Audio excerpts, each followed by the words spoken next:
Hello, everybody. Teacher Amber here. Thank you for tuning in. I'm assuming that if you are watching this video, you have made it past the first interview stage, so congratulations, high five, and you're ready to roll onto the mock. So, for the mock lesson, there are two different options. You need to prepare for both option A and option B. And then when you get to your interview, your interviewer will tell you which one that you will be doing for that day. So today we are going to talk about A, and then in another video I will do B, and you can always check out other teachers on YouTube, see the different ways, some different ways to do it to get some different ideas. So just a quick review, just like you needed with your interview, make sure lighting is good, that you have your name posted on the background, you have your props ready to go. I have he, she, it, some toys. So remember, make it simple. Sometimes if I don't have something, I just draw it real quick on a piece of paper, or you can look through a magazine and cut some out, print something off, look through your kids' toys, see what you have around your house. It doesn't have to be anything fancy. So make sure you have at least 2 to 3 different props. Have a timer going. Remember that you want to keep your pacing to about 1 minute per slide. If you notice you're going fast in the beginning, slow down, add some more. If you're going slow in the beginning, pick up the pace a little bit to really try to get through almost all, at least through all except for the goodbye slide, within 10 minutes. Which, it definitely takes some practice. I remember I was there too. And there are even some times that in teaching now that I might go over or under and have to think. So it's always a work in progress. You think you get the pacing down and then you do a new level and work on it again. So all part of the game, right? So, yeah, also a good thing to have is a whiteboard and a marker. If you don't have one, a paper and a clipboard or something hard, so that if you come up with something in the class and you're like, oh, I need a prop for that, or just to write something, you have it there. So in this lesson, it is a 10-minute lesson that you'll be teaching, and it goes over phonics, vocabulary, and I thought there was one other thing. I guess maybe it is just phonics and verb. Phonics, vocabulary, and verb. And so same thing as in with your interview, you want to follow the I do, we do, you do model. So first it goes through I do, you do, we do with phonics, then with vocabulary, and then with the verb. And so make sure that your PowerPoint is open. I won't be sharing that since it is confidential. Um, and go ahead and follow along. I'll tell you which slide I'm on, and I'll just go ahead and do a walkthrough on the lesson. So here, slide number 1 is just the introduction page, is where you build rapport.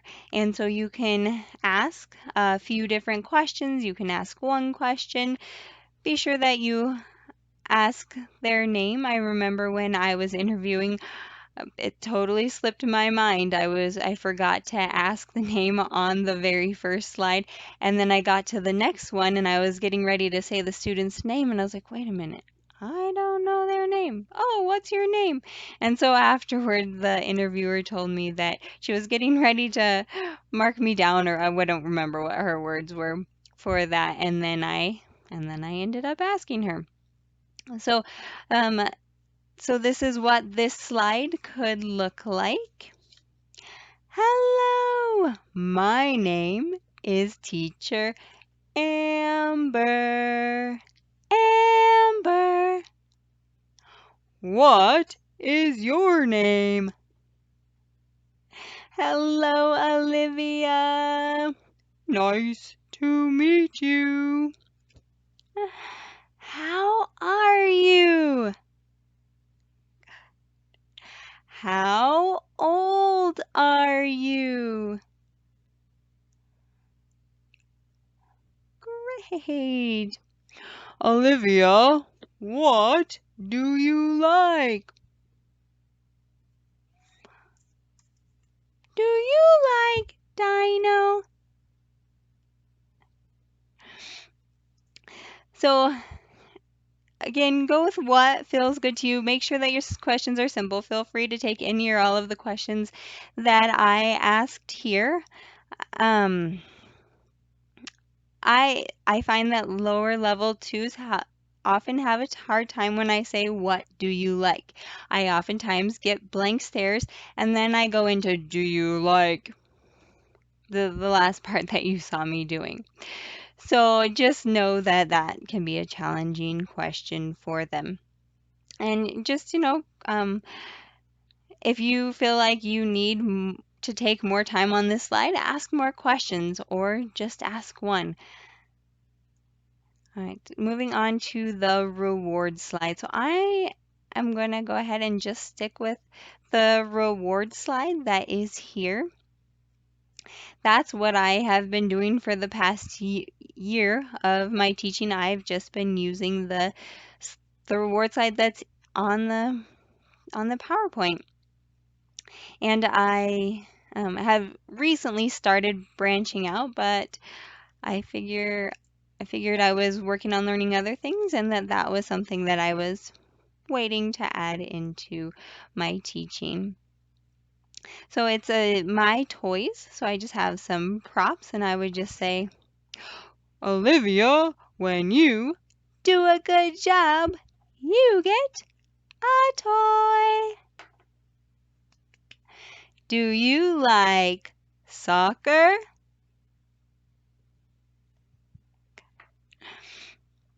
And that's all that I would do for that. It is a drag and drop slide. So there will be a little present icon on the bottom of the screen. And when you do give a reward, then you can click that to go back and give the reward and the student will drag and drop.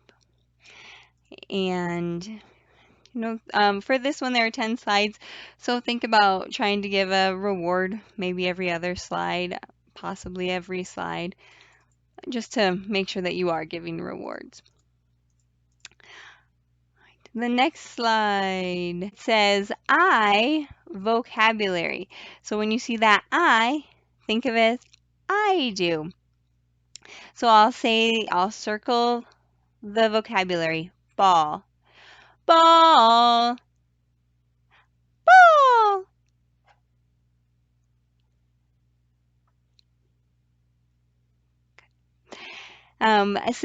Have the student repeat you at least 2 times, maybe even 3 times. I usually do 3. And then the sentence at the bottom, have them repeat that a couple times. I'll circle the girl. She plays with a ball. She plays with a ball. Great job. And depending on where the student is at, if they are having trouble saying the sentence, when you say it again, feel free to break it up into 1, 2, or 3 words at a time and they repeat it in chunks. If they've got it and it's super easy for them, adapt to them and maybe ask them. Instead of having them repeat you the second time, you can say, what does she play with? Or if it really seems like it's too easy for them, change out the noun. Instead of she plays with a ball, she plays with a boat. The next one, so still working on vocabulary, and this is the practice part. So the we do, it says up in the upper right hand corner. For this one, I would just do what it says in the notes. What does he play with?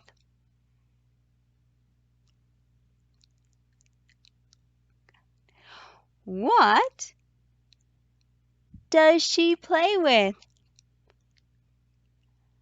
Great job. The next slide is the application or apply. Apply the vocabulary. So the you do, this is where they do it on their own. So the last slide had the sentences that they would answer back to me written out minus there was a blank for the ball. And so this one, I would just ask the question, what does he play with? And there are only pictures, no words for them to repeat back. So if they are having trouble, feel free to jump in and help them.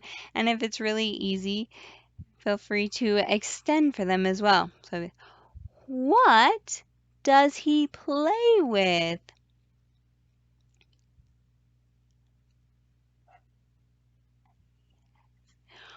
What does he play with?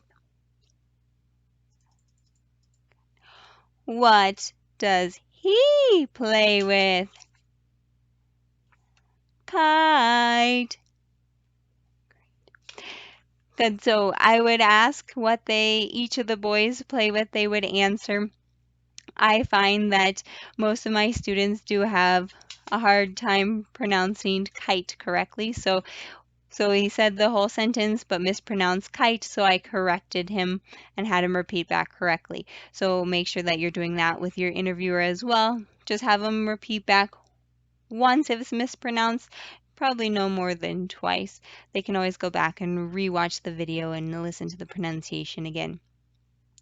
The next slide, we're moving on to the verb. The verb is throw, so this is the I do part. I would circle throw and say throw, throw, throw.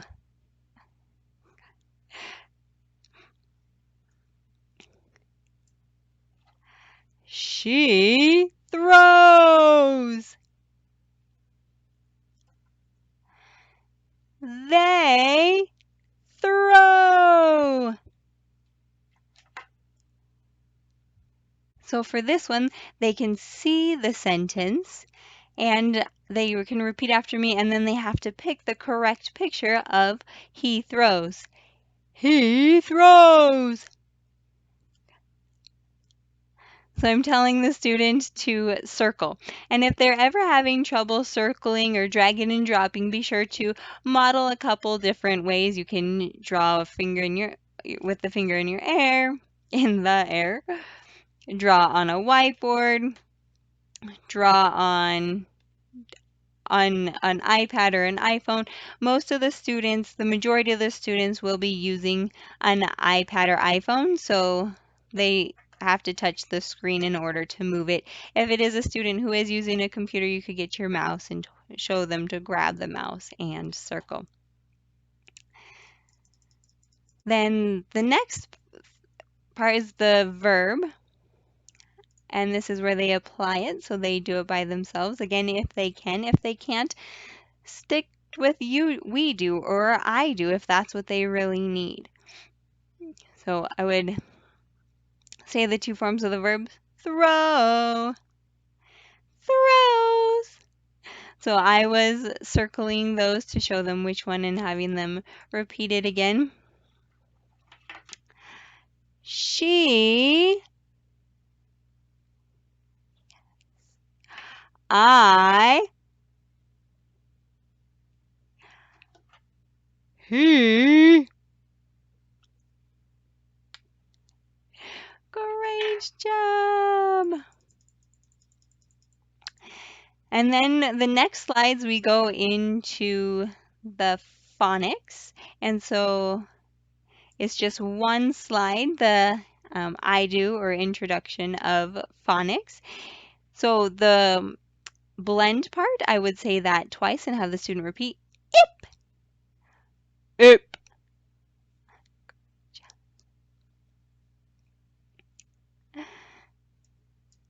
Z, ip, zip. Ip, rip. S, ip, sip.